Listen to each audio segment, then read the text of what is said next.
Everyone has moments in life they can't just stop thinking about. They can be embarrassing things, like that one time you face planted in front of a group of teenagers, or something amazing like the first time you hosted your family for the holidays. And on Baby, This is Keke Palmer, hosted by me, Keke Palmer, and presented by BMW, we know to savor the good memories and let go of the bad. And one thing everyone remembers fondly is their first time behind the wheel of a BMW. So come join me and BMW this summer as we explore pop culture moments and topics you just can't stop thinking about on Baby, This is Keke Palmer, sponsored by BMW, the ultimate driving machine. Acast powers the world's best podcasts. Here's a show that we recommend. What is The Briefing Room? It's a behind-the-scenes look at how the criminal justice system works and the lives of the people within that system. If you love true crime, well, these are the real people who do the job every day of making sure justice is served. Hi, I'm Detective Dave. I'm Detective Dan. Together we have decades of experience in local law enforcement, a profession that we think is often misunderstood. So we're going to explore how to do it right, and we won't shy away from when it's done wrong. These are stories you'll hear nowhere else. Unique, frank, and unvarnished. From the team that brought you Small Town Dicks, this is The Briefing Room. Episode 1 drops on August 30th. We'll meet you in the briefing room. Acast helps creators launch, grow, and monetize their podcasts everywhere. Acast.com.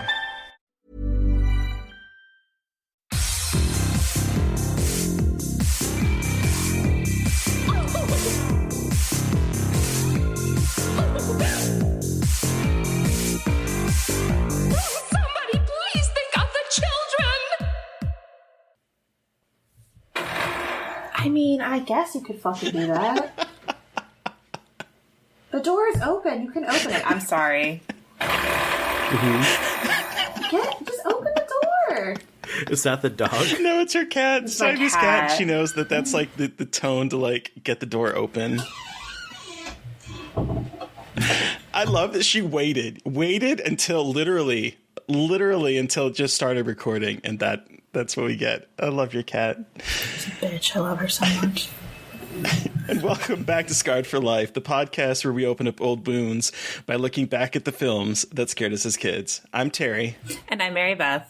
And each episode, our special guest brings with them a movie that traumatized them as a child. This week, our guest is Mike Snoonian. He's a writer, therapist, and podcaster who co-hosts The Pod and the Pendulum and The Psychoanalysis, a horror therapy podcasts.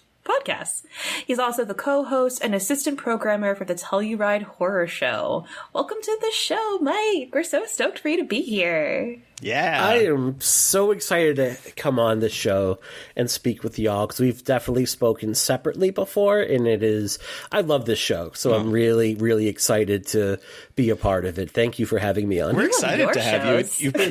You've been on our list, and I've had this movie on my list for you for like over a year, and it's just like, I saw that, it was going to be celebrating its 30th anniversary, and I'm like, oh, that'd be like the perfect time for it. But before we do get to that, though, let's take it back to the beginning. How did you get introduced to horror?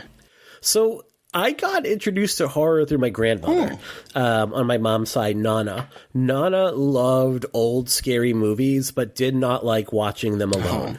So she used to like pay her grandchildren a few bucks to stay up late and watch horror movies with her. So I have like really fun memories of watching things like Nosferatu with her as a really young age. That's amazing. I also remember like using her phone to call the Freddy Krueger hotline and racking up like $150 phone bill, which she was less thrilled about.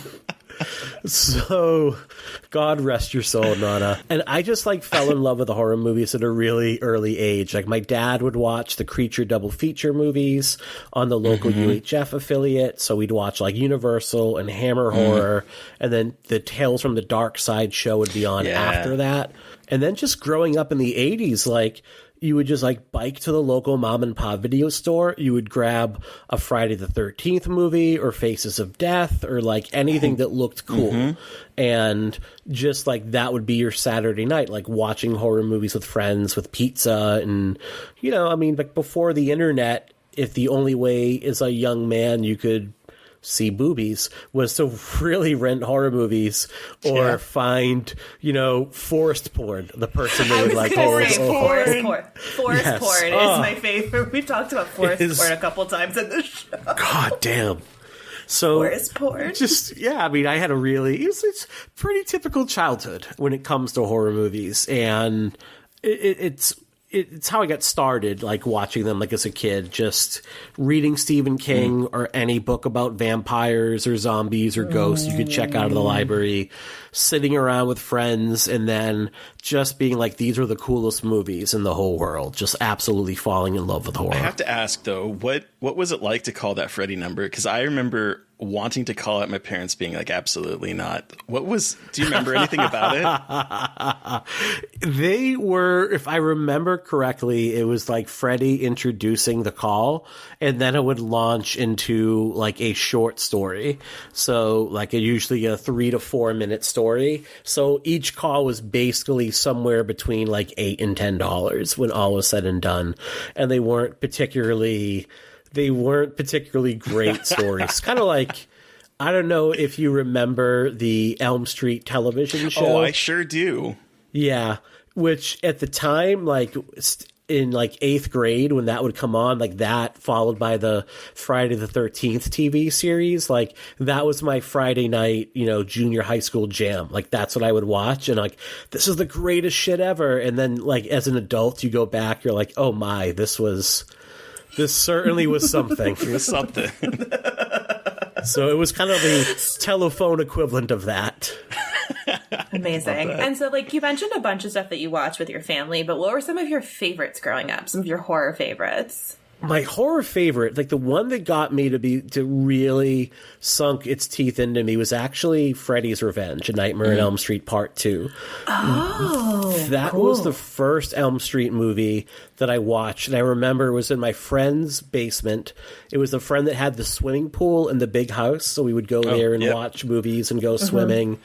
And we watched that movie from like behind the sofa because it scared the bejesus out of us. And I just remember, like, as soon as Freddy pops out of Jesse's stomach and pulls himself out, we're like, I'm in. Like, this is all I want for the rest of my life right now. I just want to watch these movies. Texas Chainsaw Massacre 3. I have a habit of like watching movies, like, but not the first entry. Well, I also think with the 80s that happened a lot, because I remember, it would be whatever one you could get your hands on, because I honestly think the first Nightmare on Elm Street movie I saw was the fourth one. I'm not 100% sure, but I think it might have been. I know I saw the Jason movies later, like out of order. So when you're that age, it's not like you have a bazillion movies just ready to click and you can start from the beginning. It's what you can get your hands on. It's the opposite of today, because no one cared about continuity back then. Not even the people making these movies really cared about any sort of continuity. Like, we just like wanted fun movies. It's kind of the opposite of now, where everything gets kind of like drilled down into the nth detail, and you can't make any sort of slight error without it really being picked over. The other movie that stood out, I had an uncle who developed my love for movies. Like, every Christmas Eve, he would take all of his nieces and nephews to the movie so he could get ready for the family Christmas parties. And, it's where, like, I saw Flash Gordon and 9 to 5 when I was 4 years old. He took us to see 9 to 5. Didn't understand half of what was going on, but thought Dolly Parton was fantastic. Rocky IV was one of the others. He had like the first video cassette recorder of anyone in our family, and every Friday he would watch myself and my cousin, and he would just rent anything and be like, yeah, watch this. So like The Shining at age 8, Halloween 3 at age 8, like way too young to watch these things. Love that though. But Halloween 2 and The Howling were two movies that were on Channel 38 every Halloween season over and over again. So, like, those are the two I probably most look forward to. I remember, like, getting excited in October because I was going to see Halloween 2 without have seen John Carpenter's original, but thinking, like, it was the scariest movie ever. I will just really quick. I saw Halloween 2. For the first time last week. Wow. It's really fucking good. Isn't it? I think it is. I just loved it. I think it's incredible. It's more fun than Halloween. It's not as good as Carpenter's movie, but it might be like what I would throw on at a party before I would throw on Carpenter's. And I think like the continuity, like Dean Cundy's cinematography. Oh, it's just, I love that movie. It's so creepy. And I think it's got like it's got stereotypical slasher kills, like more fun kills in it that are fun, like you said, have had in a party. It's like not as like terrifying as the original, but it's got, like you said, more fun, like the set. I don't know. Yeah. Derailing, but plus it has Michael Myers jumping out like a cat at one point early in the movie. He's like, kitty cat, just like, love it. Like that always cracks me up. So I'm for it. It's incredible. So it sounds like you watched a whole lot of horror movies as a kid. Did they ever scare you? We're gonna talk about one, but like, oh god, I went through a period where I had like absolutely horrific nightmares, and I'll save them for when we talk about the movie, because like, this one gave me specific nightmares. Okay. I read a lot of books about like true ghosts and true vampires and stuff like that, and I remember at one point I was so scared when I woke up. I was walking around my house carrying a statue of the Virgin Mary to protect me and like holding it out to ward off evil. Oh my god. Oh my god. That's amazing. And I read at the end of 5th grade, I just finished reading Jay Anson's The Amityville Horror, which would have been like a my parents were like uber religious, but we were practicing Catholics. But they weren't like uber religious, but that would have been like not the kind of book my mom would have approved if she knew I was reading it. And I woke up with chicken pox the day after I read it, and I was convinced that God was punishing me for reading this super sacrilegious book. That's how I grew up. My parents always let me read just about anything, so I read a lot of Stephen King, even though I didn't understand any of the sex bits of it. Oh, yeah. Like, that was all over my head. Like, didn't quite know what was going on with that section of it for a very long time. Like, again, I know. Far too young. It's funny because I have a distinct memory of there's one scene in The Stand where the kid is shoving a gun up Trash Can Man's butt, and I didn't understand what was happening. That's the joy of reading Stephen King really young, is like there's so much in there that you just don't understand what is actually happening. And your parents are usually like, he's reading. You know what I mean? Like, what parents are going to be like, oh, I don't want you to read? I mean, it was the 80s. Like, we had like fucking vinyl seats and no seat belts, and you know, like mom chain smoking in the basement doing the laundry, and like opening the doors, like, go play in the woods and don't come back till lunch. You know, it was so different from so different from how our kids are now. So the good old days. I mean, that was the same with me. It was like, I lived in Alaska. Parents would just let me out, and I'd go wander the woods for a whole 8 hours and come home for dinner. And it was like, I was normal. It was the best. Now it's like, how am I still alive?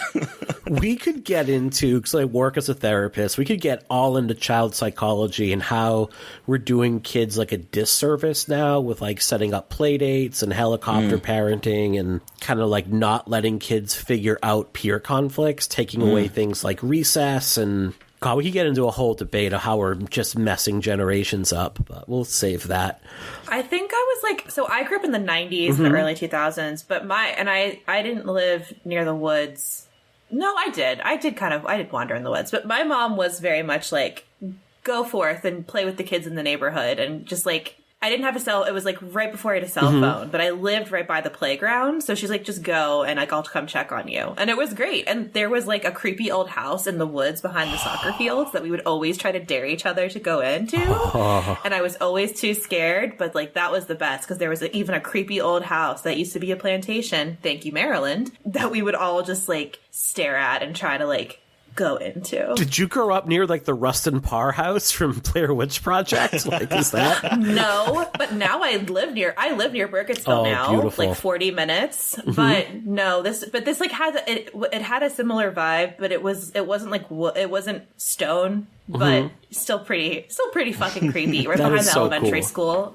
That is so cool. That's amazing. And then they restored it, and I was like, damn it, you got rid of the spooky house and made it nice.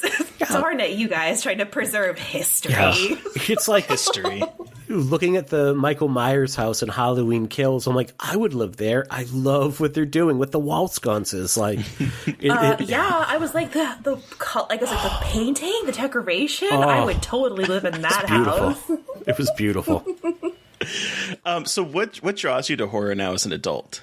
So I would say horror never really left me. I would say there was a dry spell in the 90s, and then that was kicked off again by like Scream and Blair Witch Project. What really drew me back into horror and like really sunk its hook into me, I left the Boston area for a while for a really terrible job. And in upstate New York, and I ended up moving back and throwing like a welcome back dinner with friends where we're like, hey, we're gonna have a pancake party and watch Cabin Fever, and everyone's like, why are we gonna have pancakes and watch this movie? I'm like, you'll get it when you see it. And it just was like, 20 friends sitting around. Exactly when that happened, they're like, oh, okay, we get it. And I'm like, this is the greatest, like just sitting around and watching horror movies with friends. So every Sunday night, like I would post in this local message board at the time, we'd be like, hey, we're going to have a double feature, bring a couple DVDs over. Anyone who's not an asshole is welcome to come. We'll fire up the grill and then watch movies. And like strangers would just show up. Incredible. Yeah, like strangers would just show up. We had this like punk house where 9 of us lived there. We were all like semi-professionals, but played in like bands or did comedy or whatever. It was kind of that in between, like I'll sleep in an alleyway as a gutter punk versus like I will rock out on weekends phase, with dad rock. Right. And like, so people that remain my friends to this day would just kind of show up at the house and we would just watch movies, eat food, tell jokes. And I'm like, there's nothing better than this. When Land of the Dead came out, we all dressed like zombies and rolled around in like mud. Oh my, this sounds amazing. It was just fun. It was just, thinking back on it, I'm like, God damn, I hope I appreciated how much fun things like this did. We shambled down Lansdowne Street, which if you know Boston, like that at the time was where all the clubs were. Okay. So you have like all of these like Friday night club goers, and you have like 20 of us like dressed like zombies, kind of just shamble walking to the theater. Oh my and it was God. like, what the fuck is going on here? So that's amazing. That's fucking amazing. So that's where I realized that like just I love horror movies. We started a site called All Things Horror, my friend Chris Halleck and I, and we put a really large focus on independent horror movies. Like we started to go to film fests like the Boston Underground Film Fest, the New York City Horror Film Festival, and it was right around that time where people like Aaron Moorhead and Justin Benson, Jeremy Gardner, Shannon Lark, Heidi Honeycutt, all of these young filmmakers were making these incredible works of like indie horror cinema, and we're like, this is what we want to do. Like, this is where we want to focus. And from like 2009 to roughly 16, 17, like I ran All Things Horror as a little blog and had like writers come on unfortunately for free. We would screen movies in Boston that were playing the festival circuit, and I'm like, this is it. Like, this is my little niche. At the time before that, I was playing in like really crappy hardcore bands and trying stand-up comedy. And my wife gave me like the best piece of advice anyone's ever given me. Besides like, keep it clean down there. It was, she's like, like you're spreading yourself like really thin, like doing all these little things that you love. Like, what if you focused on one thing and made a go at it? And, writing and talking about horror ended up being it. It's probably what I'm most passionate about. That's awesome. Yeah. Wow. That makes me want to invite all my friends over right now for like a pizza party to watch horror movies. Like, so badly. If you're vaccinated or you can, watch a movie outside, nothing like it. Just yes, all of my friends are vaccinated. I don't. Excellent. I've made sure. Good. But so you talked a lot about how like you were scared when you were a kid. Do you still get scared now when you watch horror movies? Sometimes. Mm-hmm. There are movies, especially in the right setting, like there are movies that can get under my skin and give me the willies. I'm trying to think of what has recently. I would say like The Babadook scared the hell out of me. I would say movies about aging or movies about kind of moving from one phase in life to another where there's a big life change. Like things like that really get under my skin to this day. Hereditary got under my skin. It was like right when I was going through, it was a scary movie, but it was right when I was going through grad school and in looking at a lot of mental health things and trying to like feel like what would it be like to kind of go through this. Right. Those movies like The Descent scared the hell out of me. Oh, yeah. Have you seen Relic? Yes, I think. I'm trying to think now. The one where I forget, I can't remember who the main actress is, but she goes back to Emily Mortimer. Emily Mortimer, and she goes back to her mom's house, and she's dealing with dementia. Yes, I did see that. That is fantastic. I don't know if it scared me. It moved me. I know that it moved me. Again, looking at, inherited mental illness and how your body, but more importantly, that your brain can betray you. Because, your body always changes. I mean, your body, like I don't look at age 46, I don't look like I did when I was in my 20s. Or in my 30s, like your body just kind of go, and that's kind of natural, and I don't think you notice it as much over time, but there are times when, like, I can't recall, like, something will be at the, just on the tip of my tongue, or I can't recall, like, an actor, and that worries me a lot more, because, I don't want to be an ass, but I'm proud of being fairly intelligent. I'm proud of my intellect. I like my brain, and I think that's where we all live. Like we all kind of like live within our own heads to a certain way, and to get trapped inside of that, I think would be very, very. Thinking of that is what scares me. Yeah. Got deep there. Wow. Oh my god, little. Let's go back to woods porn. All right, let's. But that is a good transition point to talk about one of your podcasts, the Psychoanalysis, a horror therapy podcast. Can you tell our listeners a little bit about that podcast and what you all do? Absolutely. So I have the very good fortune to co-host this podcast along with Jen Adams, who is one of the co-hosts and fixtures of the Losers Club, and Lara Undersall, who is a filmmaker and has appeared on shows like Halloweenies, especially the second season with Nightmare on Elm Street. I don't know anyone who puts more effort in and works harder than Jen Adams. And this is something I would tell her. She is the most incredible person. Like, I'm putting her on blast here. She sends me pitches for Dread Central all the time, and I accept all of them because they're so good. And her writing is like, she turns in the best copy I've ever seen. I'm like, who are you? Yeah. Like, you are an incredible person, and you are just so smart and so talented and so kind. Like, she's just great. I love Jen. I get to work with two fiercely intelligent and empathetic women in both Jen and Lara. And psychoanalysis, it's as in my day job, I work as a therapist as well as a school counselor for middle school children. And I will say the nice thing is I will never not be without a job working in the mental health field. Like, there are not enough of us in far too many clients. And I feel bad saying that because I think everybody could use and benefit from therapy in some way, and there's just not enough of us to go around. But we basically, what we do is we look at different topics in mental health, whether it be grief, depression, anxiety, psychopathy. We've done schizophrenia, but every month we have a topic, and we take two movies that really depict that topic well. So, for example, last month we did Psychopathy, and we did Henry, Portrait of a Serial Killer, and Martin Scorsese's remake of Cape Fear. Oh, wow.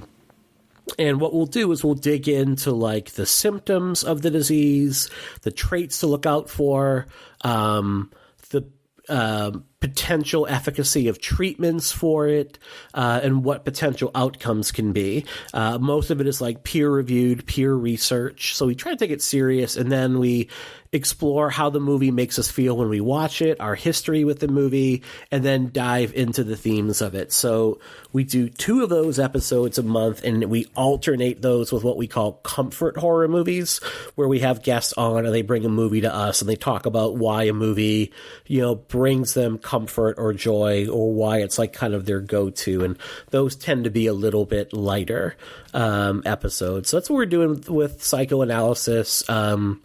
We've been doing it since, I think we dropped our first episode like June of 2020. So we're about a year and a half in, and it feels like we're hitting our stride. You guys are killing it. You guys really are. I don't have imposter syndrome. Like I know a lot of people will say like, if anyone listens, that's great.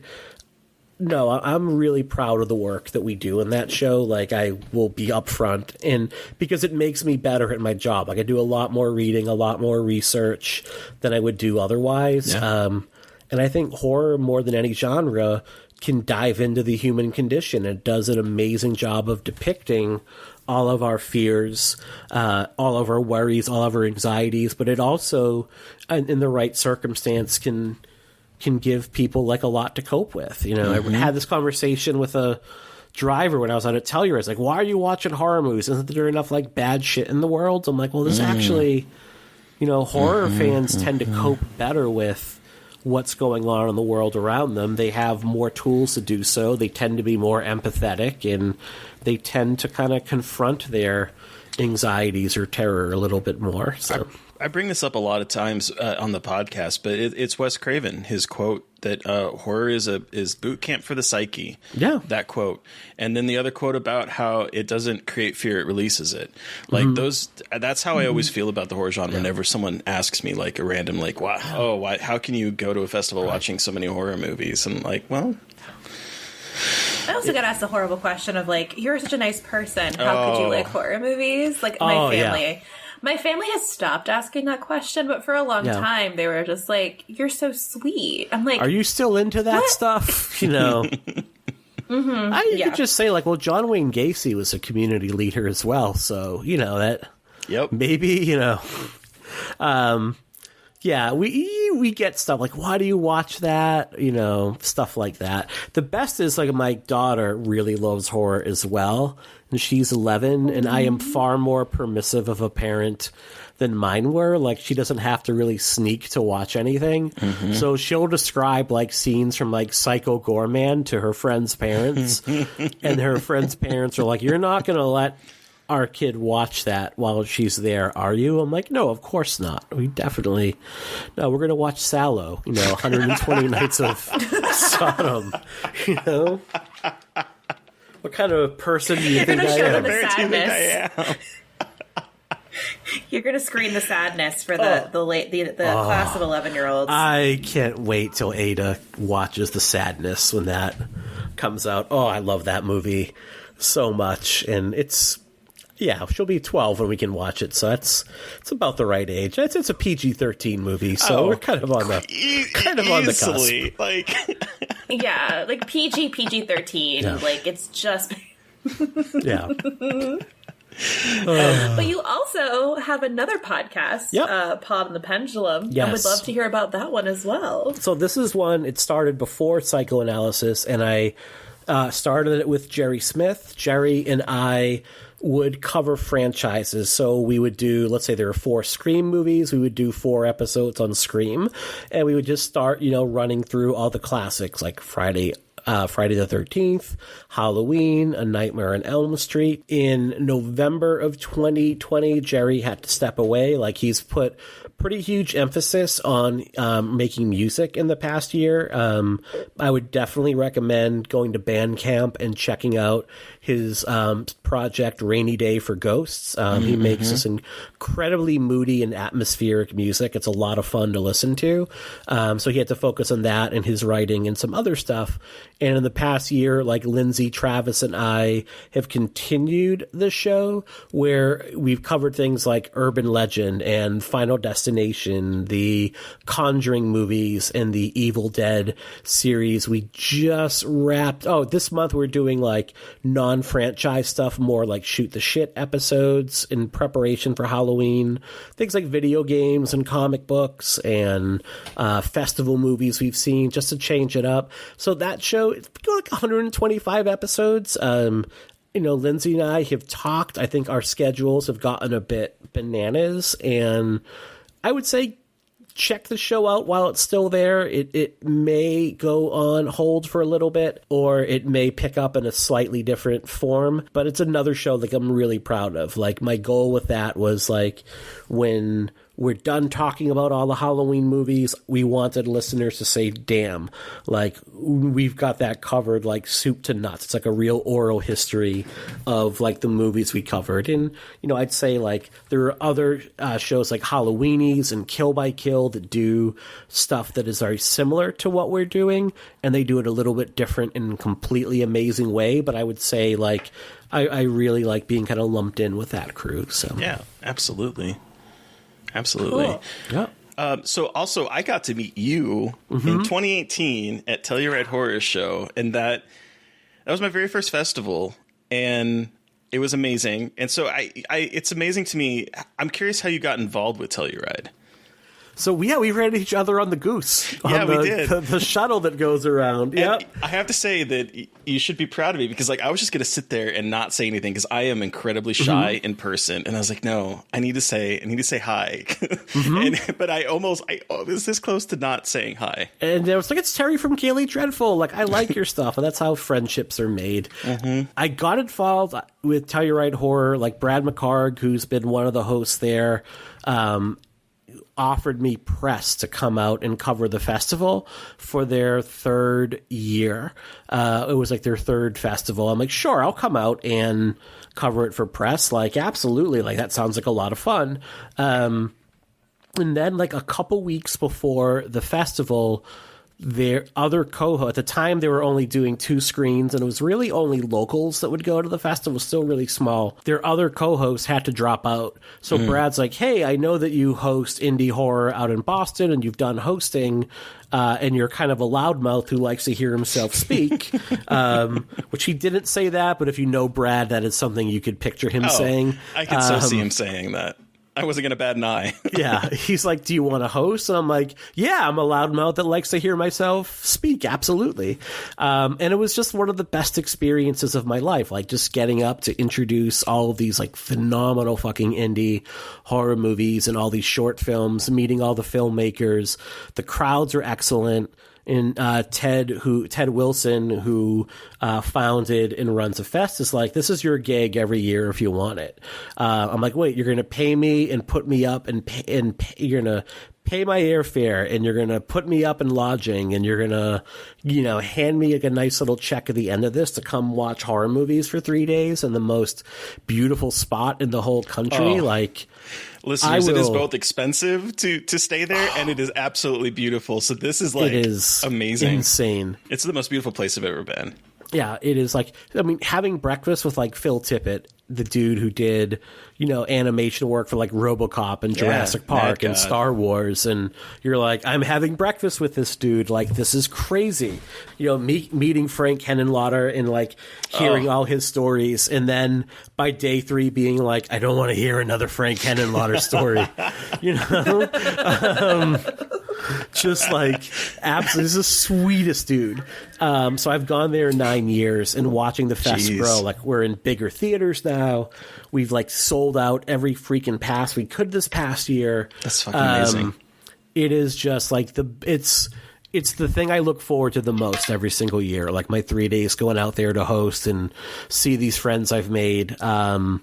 I wouldn't trade it for just about anything. I love it. Hell yeah. That's so awesome. Good. Yeah. It's my favorite I really fest want to I've go. been to. I can't wait to go. You need to go. You need to go next year. It was so treacherous driving up there. Like, I'm going to be honest, like, I was driving, and there's like a point when you're almost getting to Telluride and you're driving up the mountain and there is no railing to the right of me. And I'm driving with two friends and I'm looking over the side and how close we are to like oblivion. And I'm like, this might be the worst time to tell you guys that I'm afraid of heights.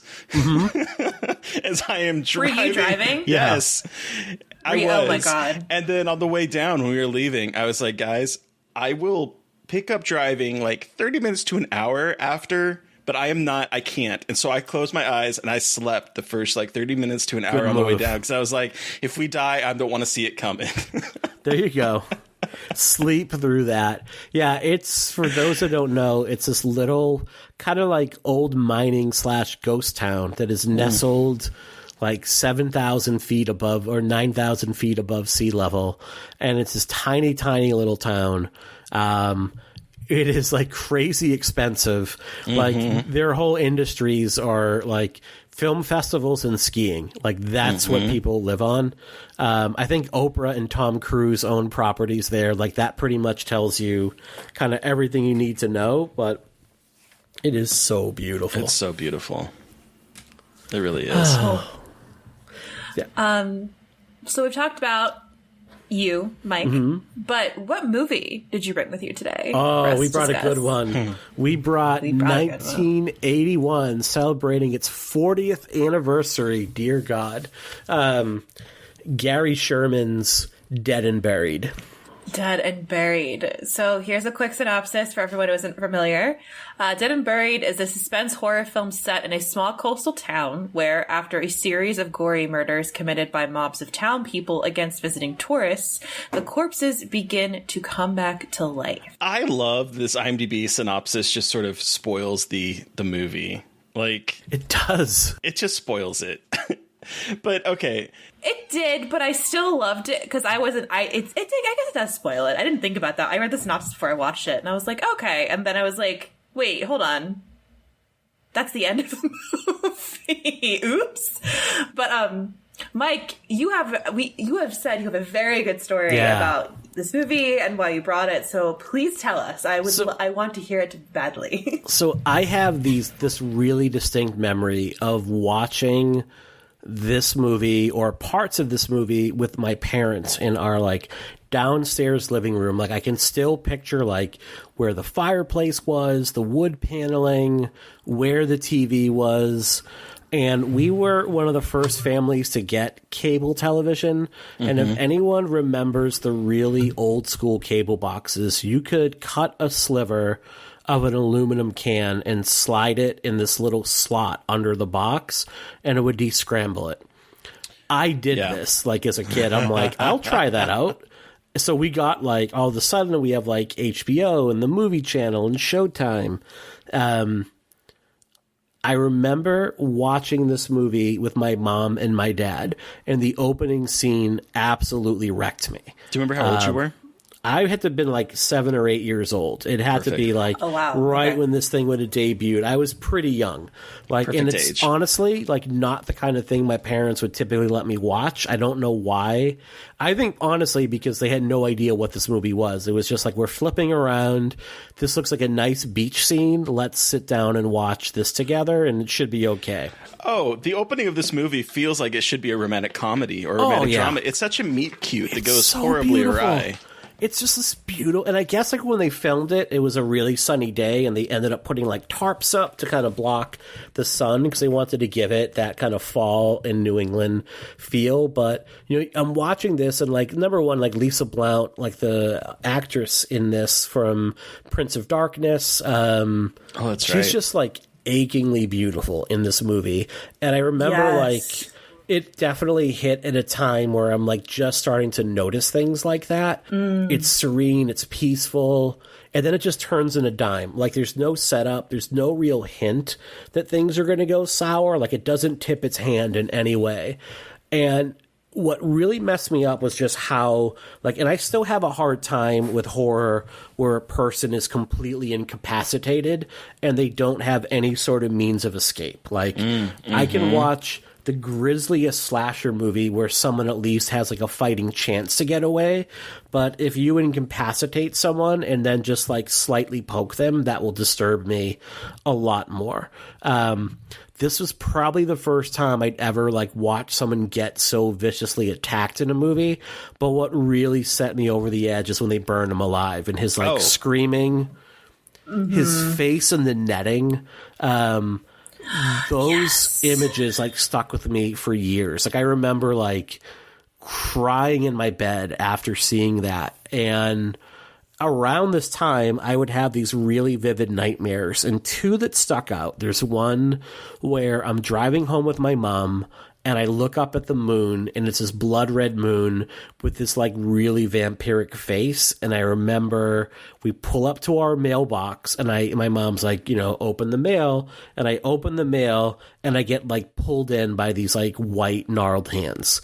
And then, you know, woke up like absolutely screaming. Oh my God. And then the other one was reading like this newspaper that like a serial killer was on, or a murderer was on the loose. And I'm in like the local pharmacy with my mom, and she's like insisting I go to the bathroom before we go. And I'm like, but I see the killer. We have to get out of here. And my mom was like, it's a long drive home. Go pee. He won't bother you. And sure enough, like I go into the bathroom and he comes in right after me and then holds up an axe, and I wake up. Like I had dreams like that all the time for a short period. Like, and I remember them being after like watching this bit of the movie. I did not even remember that. Like, you know, you see something, and for years you're like, when I was a kid, I saw this thing, and it wicked fucked me up. And what was it? Like, I had no idea what this movie was called. And then I think a year ago, it came onto the Shudder service, and I'm like, oh, a Dan O'Bannon written movie. Like, we're doing Alien around this time. Let's check it out. And then that opening scene hit, and I had to pause it and like leave the room, and I'm like, oh wow, holy shit, like this, I got just chills. And then watched it, you know, rewatched it, and that opening scene still slaps. Like, it's not one of those things you're like, yeah, that was a bit ridiculous. Like, well, I don't understand why that scared me. I'm like, nope, no, that's horrifying. Even watching it today, I'm like, that still works. And like, I watched it, in my office at work today at the school, because I couldn't really do anything today, couldn't really work with the kids. So I'm like, I'm just going to watch Shudder. You know, I was going to never realize how boring my job was until I was pretty much locked in my office all day. I texted Terry, what in the ass is this opening? This is fucking incredible. Like in the first opening scene, I was like, I'm hooked. Yep. And then it goes in this direction you don't expect. Like, the movie that starts and the movie you get do not feel like they're going to be in the same universe. Nope. And this movie hits on some very specific, like, fears of mine about getting older and your body breaking down and like kind of the loss of control that you have over time. Like, it's a genuinely terrifying movie, and I absolutely love it. Do you remember when you were a kid, if you saw the whole film, or if did your parents stop it? I don't think I did, to be quite honest with you. I don't even think my parents had to say get out. I mean, that's a very stark opening scene that just sort of like grabs you. Oh yeah. That, I think I'm like, I will put myself to bed, please and thank you. And I was all set at that point, but it stuck with me. It really, really stuck with me. You know, as you're telling the story, because I was thinking about my relationship with this movie, because when I was a kid, I remember seeing a movie of some man bandaged up, and it looked like there was a single eye, and it looked like his mouth was in like some kind of twisted smile. I remember seeing this. I don't remember if it was like, because one of the things you did back in like the 80s and 90s when you went through the movie aisles, you would look at the backs of VHS art. I don't know if this was like a picture on the back of a VHS. I don't know if it was like a trailer that was playing at the time in the VHS store. I don't know how I saw this image, but I saw this image of this mummy man, and it absolutely haunted me and has haunted me for years, and I never knew what it was from. And then, sort of like you, in 2018, 18, I sat down to watch this movie. I was like, oh, Dan O'Bannon. I love him. I'm going to sit down and watch this movie. And I get to that scene, and just like you, I had fucking chills. I was like, holy shit. I was like, what? What? It works. It really works.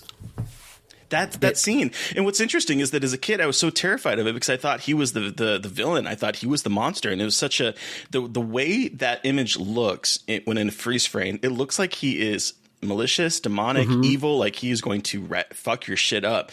And then you find out when you're watching the movie that no, it's actually very sad. This is a victim. This is a man that's going to get his eye poked out by a fucking nurse. Like, this is a traumatic thing. But as a kid, that image stayed with me my entire life until 3 years ago. And that is the best kind of movie. Like, that is a genre movie that is working at all cylinders at that point. And it's not, it's an early 80s movie, but it still has that very grounded 1970s feel for horror. Yeah. Like, it you know, obviously it deals with fantastical material, but it never feels fantastical. It doesn't go where like 80s horror would eventually go. No, and that's what I was thinking about rewatching it this time is the way that the opening scene, I mean, it's a meet cute. It's a romantic meet cute in any other movie.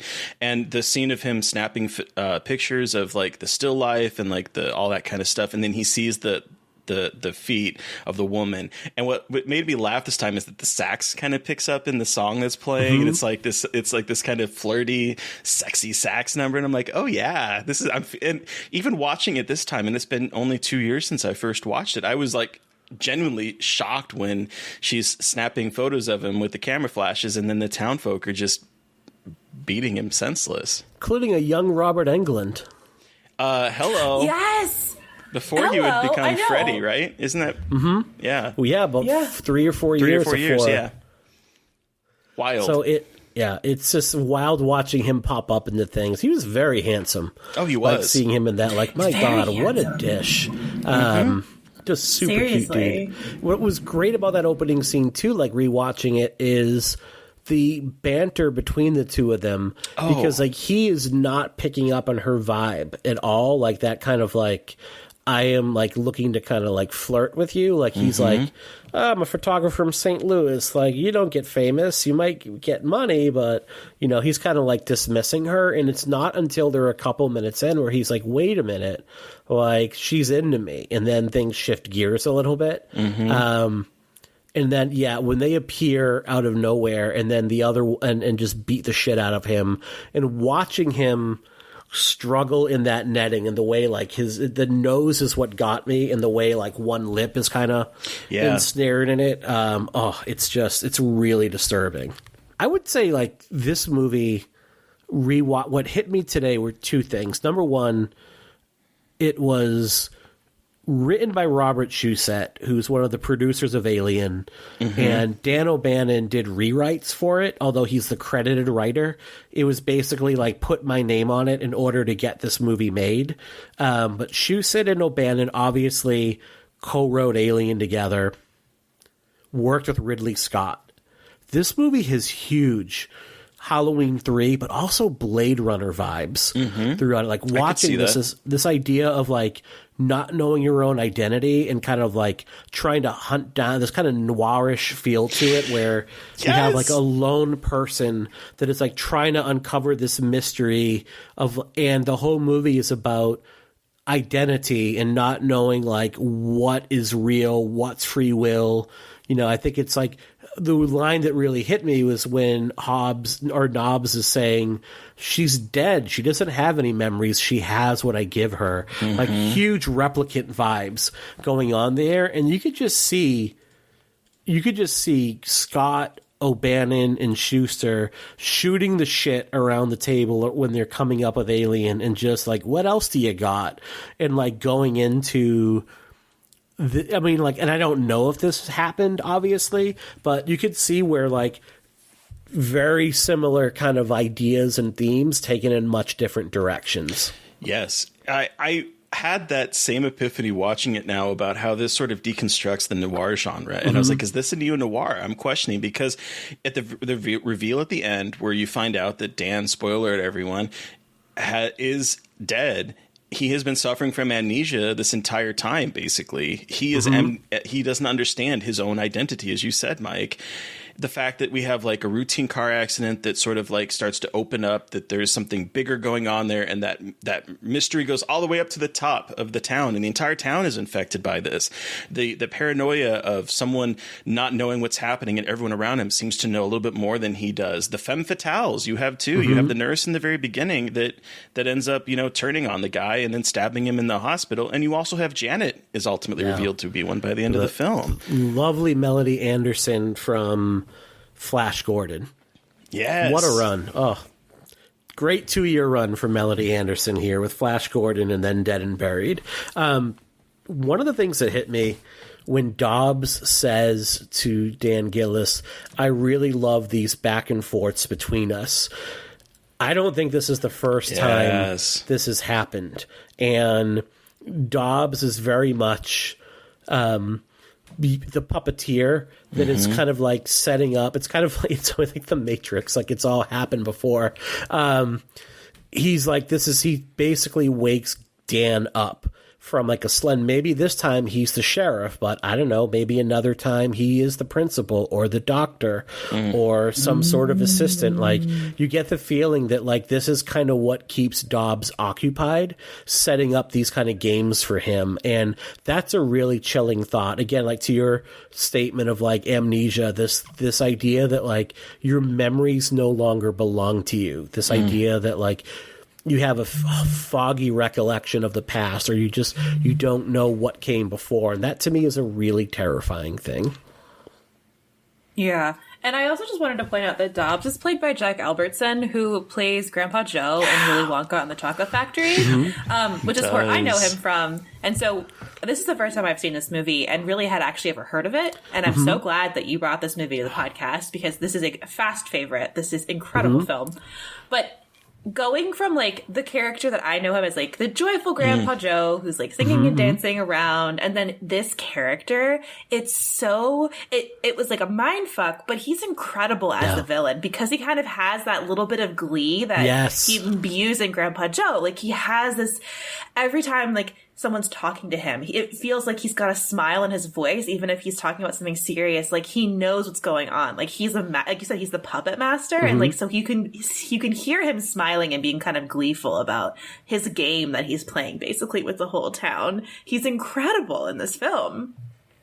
Just a moment towards the end where the sheriff comes in and he's like sleeping in what the fuck is that called? Like in the morgue, like in the one of like the beds that slide out where the slabs you put the body. He's just sleeping in it, and he just like comes on out and it just steps out, and it's just like that eccentric mortician vibe that you get in a lot of horror movies, but like even more sinister. Because at this point, it's like the end of the movie, and you're like, ooh, something is about to happen. But it's just like the little moments like that with his character just make him all the more creepy and perfect.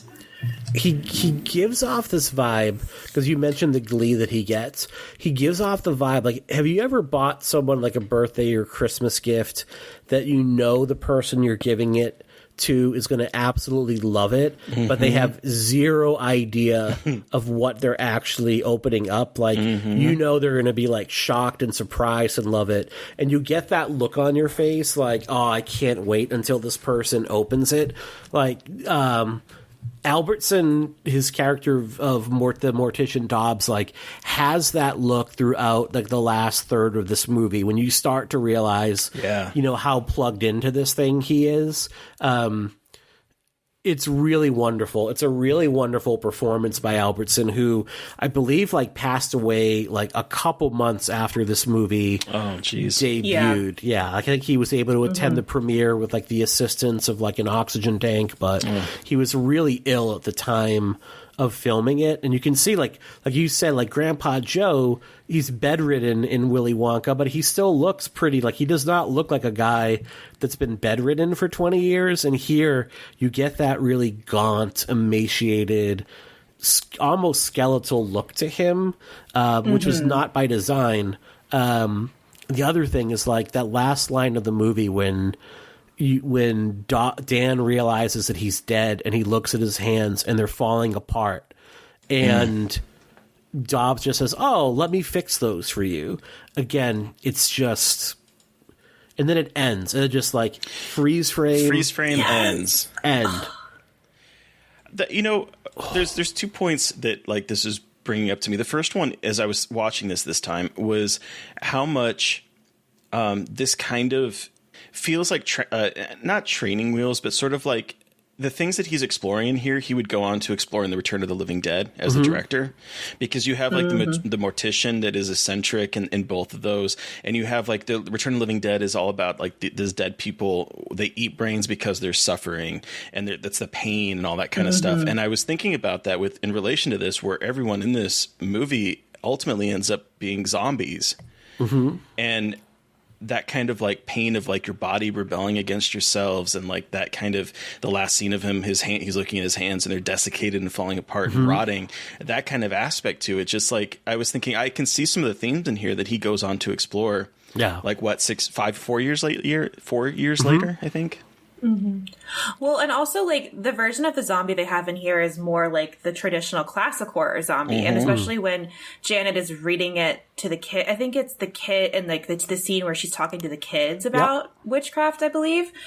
She's talking about like how they're reanimated as servants, and it's not the kind of typical like bite the zombies that kind of we know now, but it is that more traditional like in White Zombie in the first kind of beginning zombie movies, and it was more based in voodoo, which I thought was so interesting. I was like, oh, what an interesting kind of callback to horror history in a way with this kind of zombie.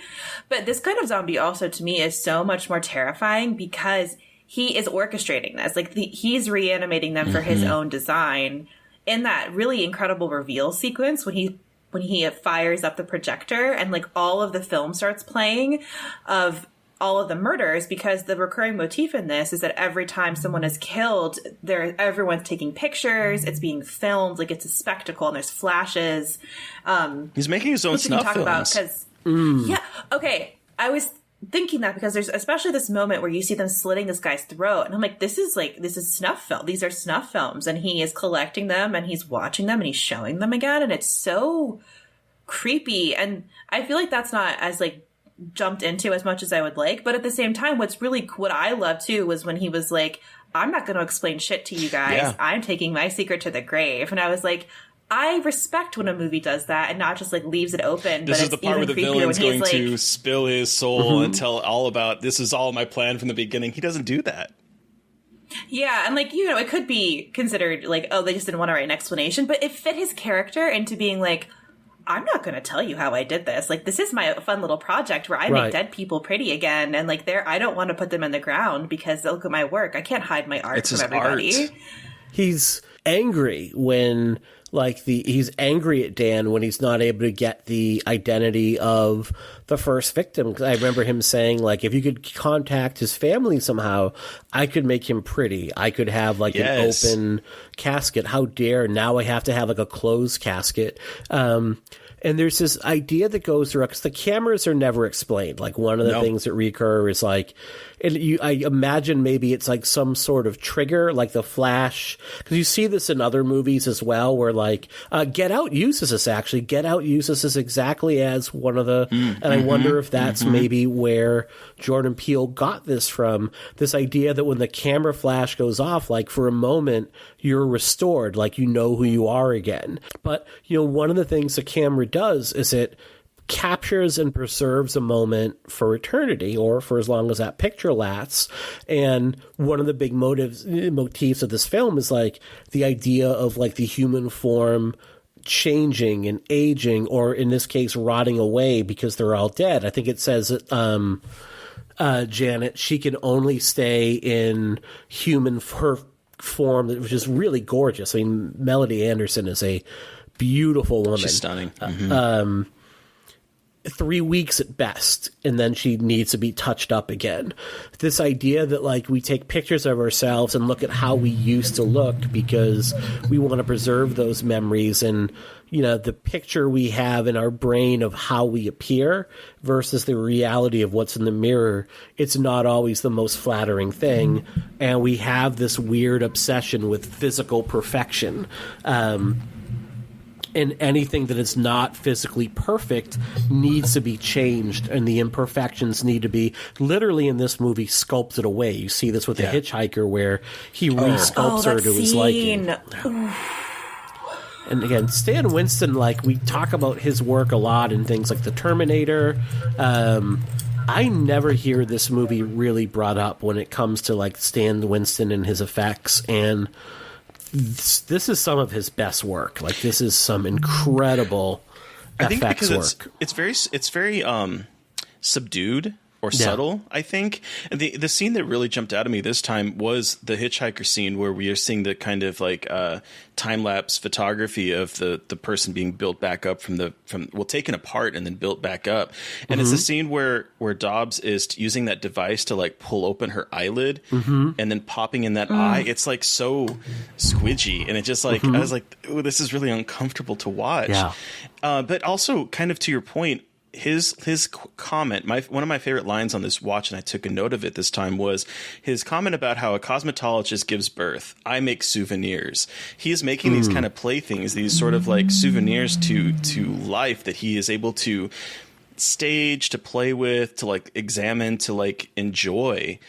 And it's not real life. It is a facsimile of life. And I thought that was such an interesting little bit of tidbit to his kind of the way his mind thinks as he is as creating this town of dead people. It's and they're all his playthings. Like these dead people are all, it's imaginary life. Like it's not a life at all. It's like he says, the lives that he gives them. They only remember what he implants in them. They basically are at his command. One of the moments that affected me a lot, and you mentioned Return of the Living Dead and this idea of eating brains in order to quell the suffering of being dead. When he buries Janet and the townspersons all show up, that's typically the scene where, all right, now your monsters are going to try to tear away at the hero and he needs to escape them because they're going to pull him limb from limb. It's like, it's the Rhodes moment in Day of the Dead. It's the opposite here. Like, it's a really poignant scene where, number one, they're all offering him solace for his loss and comfort, but they're also in some ways a little bit jealous because Janet is now at peace and she's at rest. And you get the idea that each of them, they at some level know what has happened to them. Right. They understand that like they are not who they think that they are, and something has been robbed from them. Like that sense of free will has been taken away from them, and now they're all these kind of Calvinistic monsters where you know everything has been predetermined. All of their actions, all of their motives, all of their thoughts don't really belong to them, but they belong to some sort of higher power in the form of Dobbs. And they're sad for that, and they're kind of suffering for that. That hurt watching that this time around in this little monster movie. Yeah. I know you talked a little bit about this, Mary Beth, but I'm curious what you thought watching this for the first time today. Yeah, so I guess I don't know why I thought this. I could not tell you why. I thought that this was going to just be like more of a horror comedy, and I also thought it had something to do with aliens. Do not ask me why I thought that. I could not explain to you why I thought that. Because the cover, like the line is the sort of tagline on the poster is "The creators of Alien bring a new terror to Earth," and so it kind of gives that sort of like that idea that this is aliens. I would think, but sorry, go on.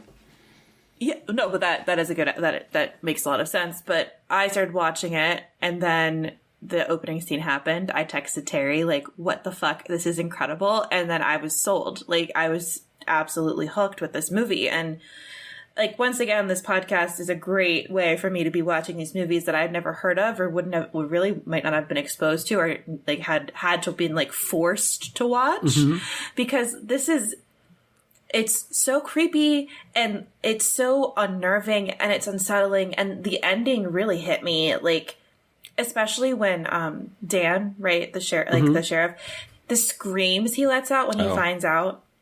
this is happening, because I feel like in a lot of horror movies, the hero, the male hero, finds these things out, and he is kind of still kind of has his composure, is like, you're crazy, but it doesn't have this like kind of huge scream or this big moment of catharsis as often.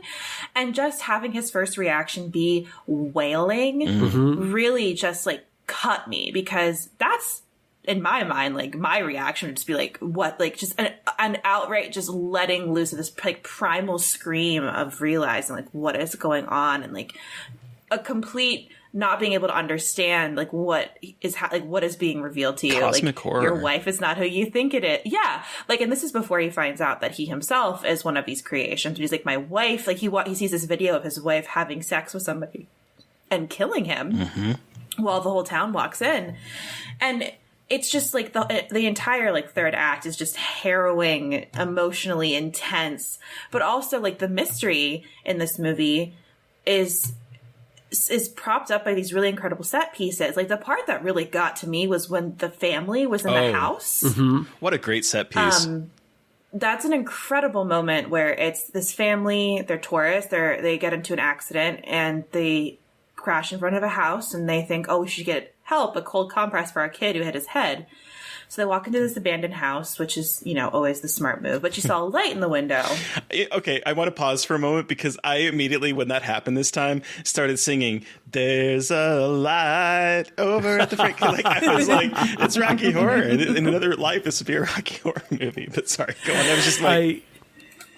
And I love the arguing couple where he's like, I'll prove to you that like no one's here by going into the creepy basement. Right. He's like, the dad would rather be, you know, go into the murder basement just to be right than get out of the house. With like matches. Not even with a flashlight. He has matches. The match is my favorite. I'm like, you just whipped out a box of matches. Like, that tells you like the era. But like, despite it being very much, it felt very much like a horror movie cold open a little bit in a way to me, like, and in the middle of the movie. But then it's like, you're kind of laughing at them, like, you're making all of these classic horror mistakes. But then the entire time they're talking, you see shadows in the window. Yes. So like, you see someone behind them. So like, you know, they're not in the house, but they're getting fucked with, basically. And then the guy bursts through the window with the camera, right? With the camera. And then they try to go out the door, and there's a guy with a huge light. And that, for some, like, the idea of having someone blinding you with a giant light is just, like, horrifying in terms of being surreal. completely and utterly disoriented. And then all of a sudden, people just start flooding into the house. And it reminded me a little bit of We Are Still Here, the Ted Giggin was right. Yeah. Only because like that sequence when all the people come into the house and start attacking the family, I just and I got that small vibe, but then like they run upstairs and jump out the window. Like, I love that there was no hesitation for jumping out the window though, because I feel like he was just like pushing her and the kid out of the, get the fuck out of the house. Like, they just do a tuck and roll out of the house. If you're in that dad, it seems like it's a fairly unhappy marriage. So you're like, it's a win-win. Either A, we're going to get away, or B, like she's going to fall to her death and bachelorhood comes back again. Like that did not seem like a very... No. And I can only imagine like Thanksgiving later when they're around the table and you would kind of get the like, you won't believe what this jackass did. He almost got us killed by going into the murder house basement, you know, and I told him not to do it. You know, you could see that story being shared for generations to come. Well, and the other part of the scene that really was terrifying to me was, like, they escape the house, but then it keeps, like, there's the people behind them. The car won't start. There's a fucking woman in the back seat of the goddamn car. And that got me, that jump scare where she sat up and they take the kid and they shove her out of the car. And you see, like the stitches on her head. Yes, like I thought they ripped off part of her hair or something. I think they probably did, and there's like the stitches underneath or something. Yeah, and there's just, you see some skull, and you're like, oh, something is very wrong here. And then she jumps on the car, and they just speed through the town, and then the sheriff hits somebody with his car. But the entire sequence is just unrelenting. It's just like hit after hit after hit after hit, and I was just like, oh my God, this is incredible. Like the tension and the suspense that they create in that moment, they don't just let it break. They keep it going and make it such a terrifying sequence.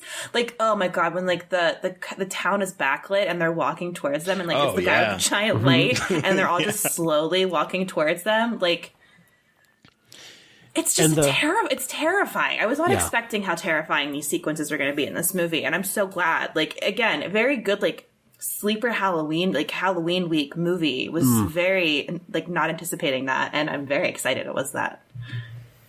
It in the town itself, the town of Potter's Bluff becomes a character in and of itself. Like, I am a sucker for small town with a secret movies. Especially, yeah, me too. Especially like small towns coastal, like on the sea. Oh.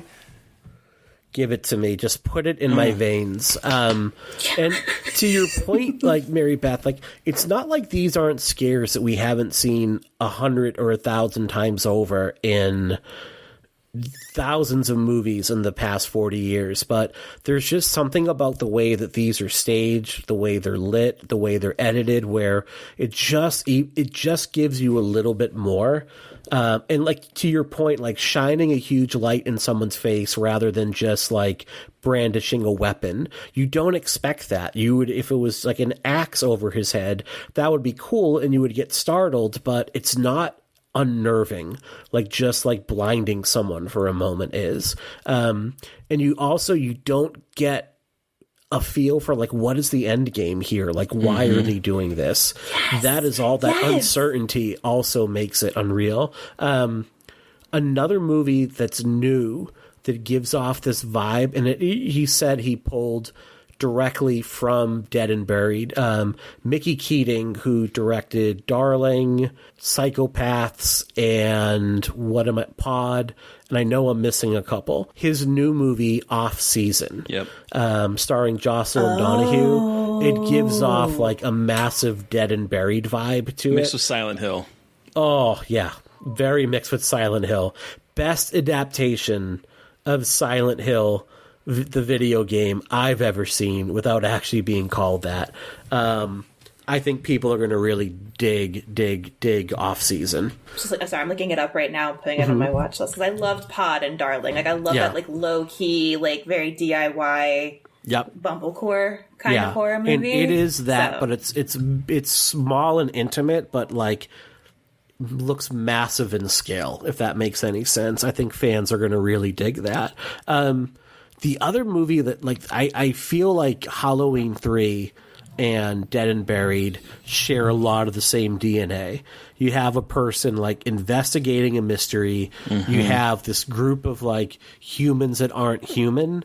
And then you have, like, this kind of malignant puppet master kind of pulling all the strings and kind of doing it out of this sense of, like, glee, just to kind of get his own jollies from it. And again, you have, like, the heroine who doesn't end up being a heroine at the end. Like, this shares like a lot of the DNA of I can see that. Season of the Witch. I can see that. Yeah, without being a ripoff, they're obviously different movies. I think both owe a pretty good deal to, 1950s invasion of the Body Snatchers, which is a classic story you can tell in many different ways. But this, like, it just adds that noir feel that it's perfection.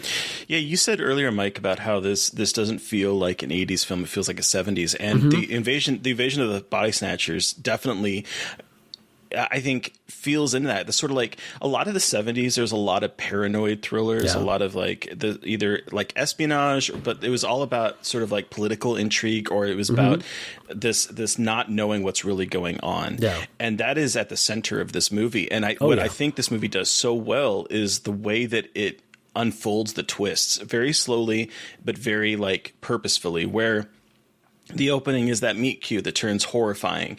And then you see Midge, the waitress who lit that guy on fire, is just a waitress in this town. So it's like all of a sudden like, oh, what is going on here? And then the reveal that Freddy is alive and he's a gas attendant here. And it's like, what if you hadn't read that IMDb synopsis, you'd be like, what is going on in this town?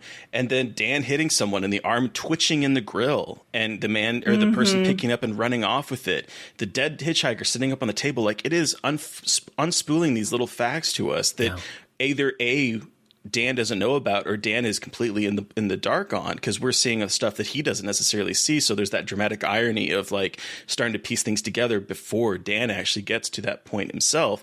And it's just the way that these little twists are unfurled at just the perfect moment of like changing the direction of the plot. It becomes such a bigger thing than what it seems like it should be in the very beginning. And I love that about it. Yeah.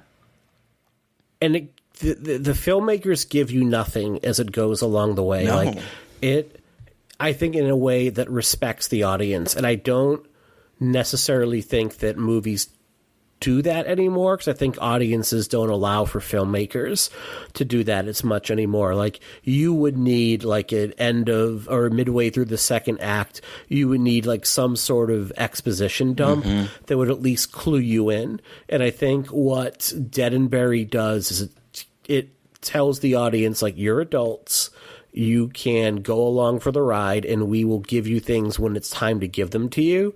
But we expect you to kind of pay attention and let us tell the story the way we want to tell it. And to your point about the 70s being filled with paranoia, it was a time where, like, we were let down. I think maybe for the first time as a country, we understood that, like, our government let us down, whether that be through Watergate, whether that be through Vietnam, whether it be through like the promise of like civil rights being cut short. It was a time of tremendous paranoia and anxiety in our country. Obviously, we were in the middle of the Cold War and nuclear proliferation. And we were kind of wrestling with it as much as we do now. I think now we expect our government to let us down, and we're a lot more cynical for that, and I think rightfully so. We were wrestling as a country with this idea of, like, the persons we have been told to trust our whole lives are among the most untrustworthy motherfuckers there are out there. And a lot of the cinema of that time reflects that, and it became a lot more personal and a lot more paranoid. And it's honestly why I think the 1970s are our best era of filmmaking, period. Like, you look at the stuff that came from that era, and for me personally, it's unparalleled. Like, if I could only watch one decade worth of movies, it would be from then. Well, I was thinking about that in particular with this, because this again feels like it should have been released in the 70s, because you do have that sort of like inward looking where it's not the outside forces that are coming in. It's not aliens coming in to destroy us. It's not someone else coming in from a different country. It is ourselves. It's like the Texas Chainsaw Massacre. It's our backyard. It's like it's this movie. It's movies like that where it's revealed to be internal to the United States. And we start to see that a little bit in some movies in the 80s. So this kind of bridges that. Because, like, I was thinking about Poltergeist as well, about how it's like we moved to suburbia and suburbia is fucking us over. That kind of like aspect of America failing us in spectacular ways. And that's what this is about. It's about this town that isn't what it seems, and it is killing people and turning them into their playthings. It's haunting. And gleeful, disgusting, fun, and in acid up the nightmare. nose. Oh, God. The acid up the nose. And the way she's just watching it and, like, shoving it up his nose and just smile, like, kind of creepily, like, not quite smiling. Oh. Lisa Blount is so good in this. Like, she really is. Really, she doesn't have a lot of screen time, but she's absolutely chilling every time she makes an appearance on screen. And I think that's why, like, to this day, like, this movie, for different reasons from like 7 or 8 year old me, like, it's still pretty nightmare inducing. And maybe part of it too is like to your point, Mary Beth, like, it's one you watch for the first time ever for this show. It doesn't come up a ton when people talk about like the best of or classic horror of its era. It's something that maybe is largely ignored. And I don't want to say underrated. I think like overrated and underrated are maybe terms that get thrown around too much, but maybe underappreciated or Underseen. underacknowledged. Yeah. Underseen for sure. Underdiscussed, I think. Yeah, for sure. So if you have Shudder or Amazon Prime, it's on both of those services. Like, definitely give this one a spin. I do have a question. Yep. Why does James Ferrantino look like the love child of Richard Lewis and Dan Hedaya? I was watching this and I was like looking at him thinking, this guy looks like the guy that played President Nixon in Dick. And I was like, that was the one movie I was like, who does he look like? It's that guy from, and I was trying to think, and it was like the guy that played President Nixon in Dick. And I was like, no, but there's someone else too. And then I was like, no, it's Richard Lewis from Robin Hood, Men in Tights. I was like, that he looks like the love child of the two of them. He looks like a Caucasian Edward J.G. almost. He looks like he should be piloting the Battlestar Galactica. Or like... So say we all. Or like third capo in the Sopranos crew. Like he should be running numbers for like Johnny Boy Soprano in the... You know, like he just looks like has that gangster look to him. I mean, he looks like every 70s male lead. He looks like a totally lived in, you know, this guy has seen some shit, you know? This would be like Timothy Chalamet. Am I saying that right? Like he would get the lead in the Dead and Buried remake. He would. You know? And I wouldn't believe a moment of the movie at that point. America's Twink. Wow. So... Well, do we want to wrap up and give this movie a rating out of 5? Sounds good. Sure. Terry, how many camera flashes out of 5 do you give Dead and Buried? Oh, man. You know, okay, I think... I went to look back at my Letterboxd score because this is the second time that I've watched this. And I watched it for the first time in 2018. And I don't know why I gave it 3 back then. I immediately deleted that. Because this is much better than a 3. I don't know what I was thinking back then. I think for me this is between a 4 and a 4.5 camera flashes. I think that this movie is the way I'm always. Gosh, okay. What surprised me on this watch was how much the movie surprised me on this watch. Again, it's only the second time I watched it, but I was watching this again and I was immediately caught up. I was like, oh, this is such a romantic scene in the beginning. I was like, what movie is this? I don't remember this at all. And then it turns. And then the way that it unfurls the plot twist, I was like, this is surprising me all over again. And I watched it, 3 years ago? But it's the way the movie kind of gets under your skin, the way it sort of unravels that paranoia, the way that it tackles noir in such a fantastic way, and in a way deconstructs that subgenre in a very interesting way for a 1980s creature feature, basically, in a way. I think this movie is fantastic. So I don't know. Let's give it 4.5. I'll give it 4.5 camera flashes because it's somewhere in between there for me. This movie, I think, is underseen, underappreciated for sure, like you said, Mike. What about you, Mary Beth? I'll give this 4 camera flashes out of 5. Like I said before, incredibly surprised by this movie.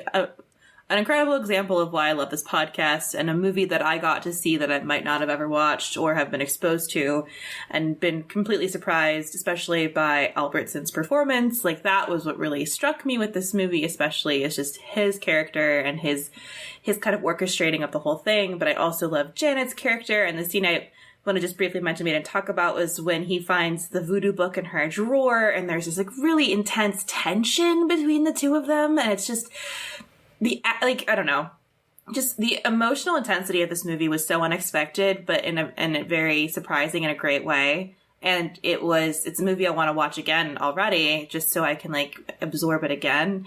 And I think it's got some terrifying set pieces, some incredible practical effects, and just a chilling like story. And watch it, guys. If you have Shudder, it's there for you to watch.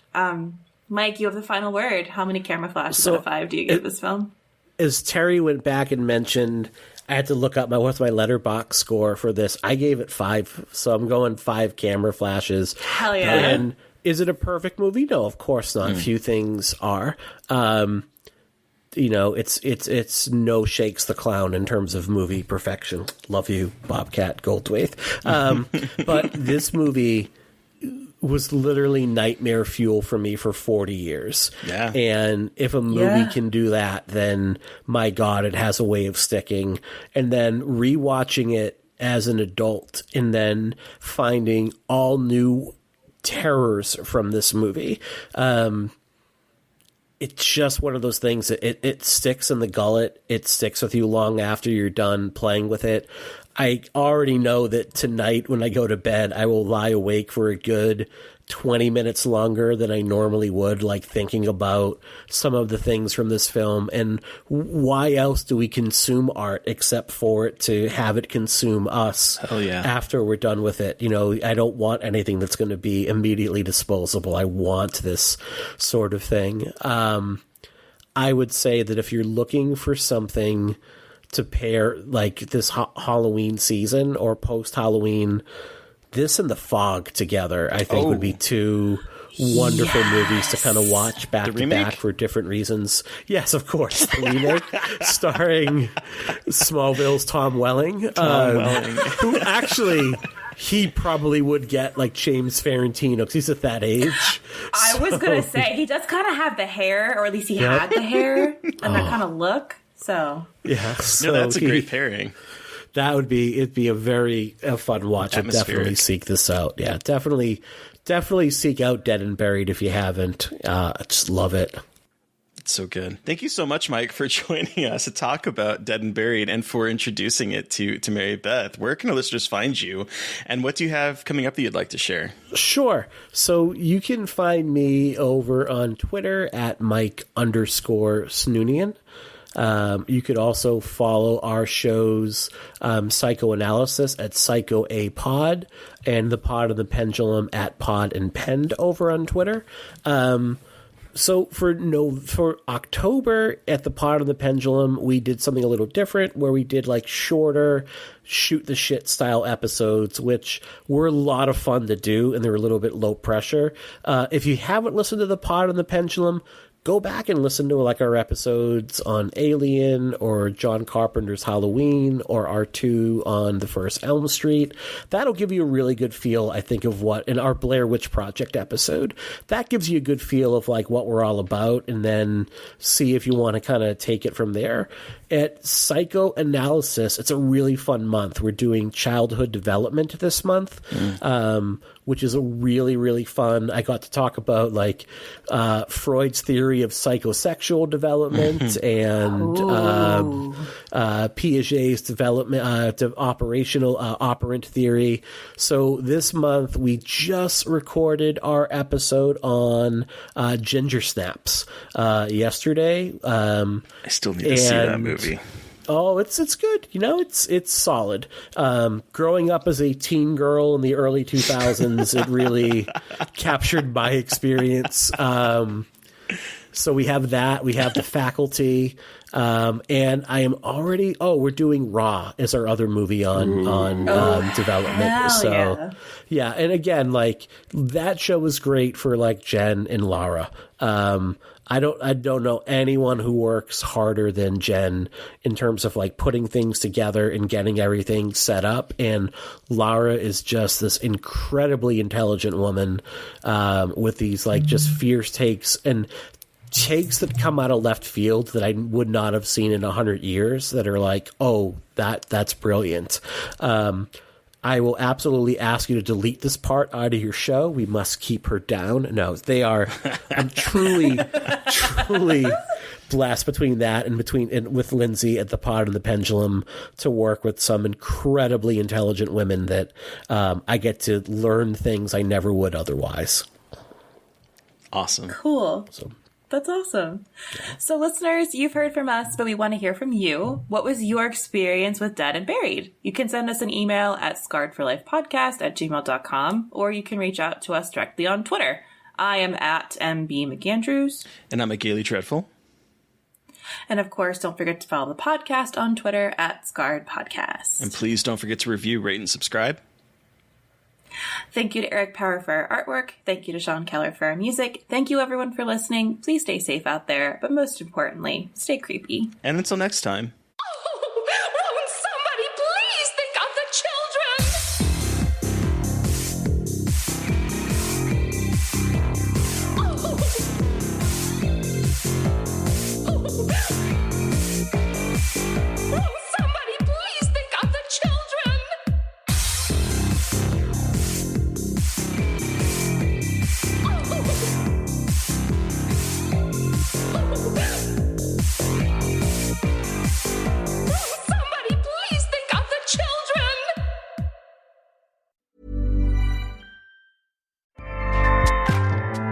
Acast powers the world's best podcasts. Here's a show that we recommend.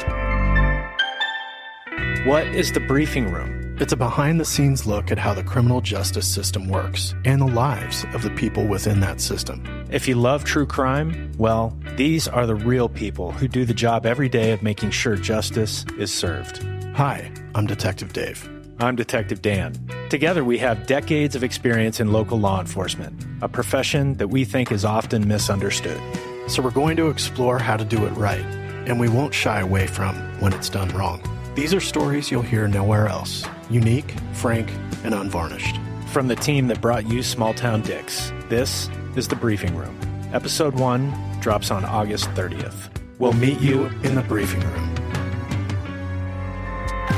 Acast helps creators launch, grow, and monetize their podcasts everywhere. Acast.com.